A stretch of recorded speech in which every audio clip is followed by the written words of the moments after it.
第2章大厦将倾。鲍夏把平时的规矩教养全丢了，飞快地跑了回来。小姐，他们往这边来了。听着动静是离得近了，花指抬头继续去门口守着，这回要让他们看到。然后惊慌地往回跑。鲍夏咽了口水，跑了出去。一会你们也要慌，不要压着心里的害怕。是。动静已经近在咫尺，鲍夏跑了回来，聪明的一边跑还一边大喊：大小姐，有官差，好多官差。花指梯翻放着瓶瓶罐罐的小吉往外迎，什么官差？家里怎么会来官差？而此时官差只比鲍夏慢一步的大步跟了进来，为首一身盔甲的高大男人手一举手里的令牌，奉旨抄家，女眷请规避。这不是普通官差。花指瞳孔紧缩，这是禁卫军。4个丫鬟害怕的直抖，还是努力的站直了，将小姐团团护在身后，警惕的看着一屋子的男人。男人对他们这护主的举动倒是挺赞赏，口气听起来变好了一点，请规避，免得坏了花小姐名声。花指一脸的紧张，点点头就往后退。男人突然又道：等等。4个丫鬟心都提了起来。男人指了指花指头上，留下身上所有首饰。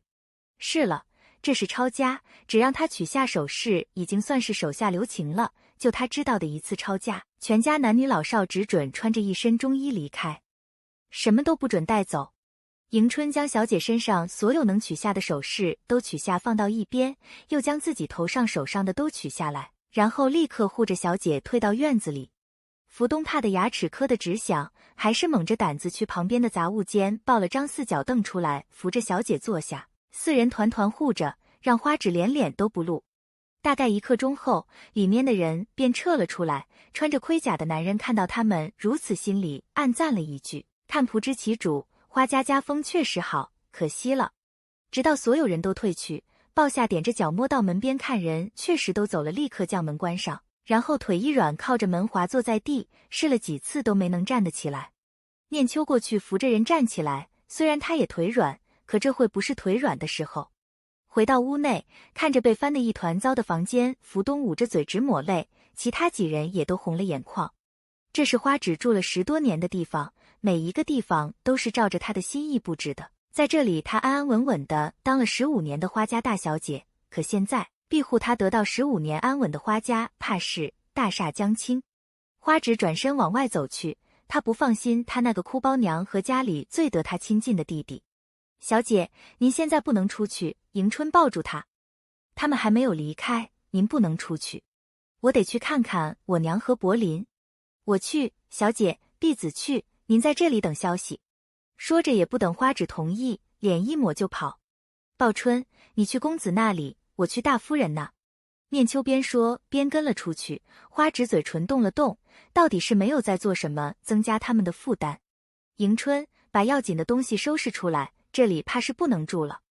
他没有说出更不堪的结局，抄家向来和流放斩首连在一起，而女眷通常会更惨，能成为官婢都是最好的结局，运气更差点，贬去乐坊都有可能。花指一时也有些茫然，不知该往哪个方向使力。这个皇权至上的时代，女人没有任何话语权，她一直都守着这里的规矩，做个大门不出二门不迈的大小姐，连父母之命媒妁之言的婚约都没有提出任何异议。他安于这样看似没有自由但是安稳的生活，不想有任何改变。可现在已经不是他想不想的问题了，如果真走到了那一步，祖母会每人给1条白绫，大家一起上路也不孤单。门外又传来动静，门被人一脚踢开，看到迎春和福东把花指往里藏的情景，嗤笑了一声，扬声道：圣旨到，请花大小姐去前边领旨吧。先抄家后有圣旨，花指无法想象皇上当时是有多震怒。这是耽误不得的大事，主仆3人快步往前院走去，他们已经是到得迟的了。花指一抬眼就看到祖母神情镇定，身体板直的站在最前边。花家其他人虽然惊慌，却也没有失态，他们自小受的教养已经刻进了骨子里。祖父不在的时候，祖母就是定海神针，只要他不到，花家就暂时乱不起来。花指走到死死咬着唇忍着没哭的娘亲身边，轻轻握住她的手给她支撑，另一只手则拉着弟弟花百灵到身边。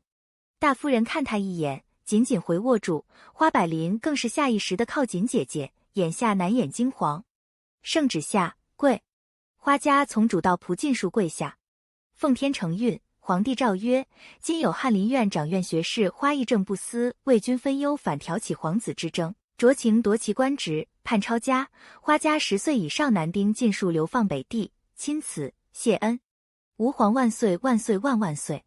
花指紧绷的心就是一松。10岁，幸好柏林还差几个月才满10岁。来宣旨的是皇上身边的大太监来福，平素有些贪财，但是人还算不错。看花家人还一副不清楚情况的模样，就主动说明道：太后及时陈情保下尔等，若有机会还得向他老人家谢恩才好。祖母二话不说，对着皇宫的方向又是一拜。花家其他人自是跟着下拜，花指也拜得心甘情愿。然后祖母对着来福扶了一扶，多谢来福公公。来福暗叹了口气，皇上有旨，花家10岁以上男丁立刻动身。花老夫人深吸一口气，稳住自己，回头看向这满是花家儿孙，声音略有些不稳：除老三平阳不在，其他儿孙皆在此，请公公钦点。来福展开卷簿，一一点名对照，确实只有花家么子花平阳不在。老夫人可知平阳公子去了哪？城外别庄。多谢老夫人告知。来福向禁卫首领点了下头，禁卫首领冲着属下们打了个手势，一众禁卫军目标明确地走向花家每一个花家10岁以上男丁。三房次子刚满10岁不久，平日有些娇惯，这会便拉着母亲不放手。二夫人也是哭得不能自已，引得其他本就忍着眼泪的女人都哭了起来。花老夫人闭上眼，转过身去，只当看不到眼前这一切。花指紧紧拉着弟弟花柏林的手，心底有些不合时宜的庆幸。至于另一个被带走的庶弟，他无能为力。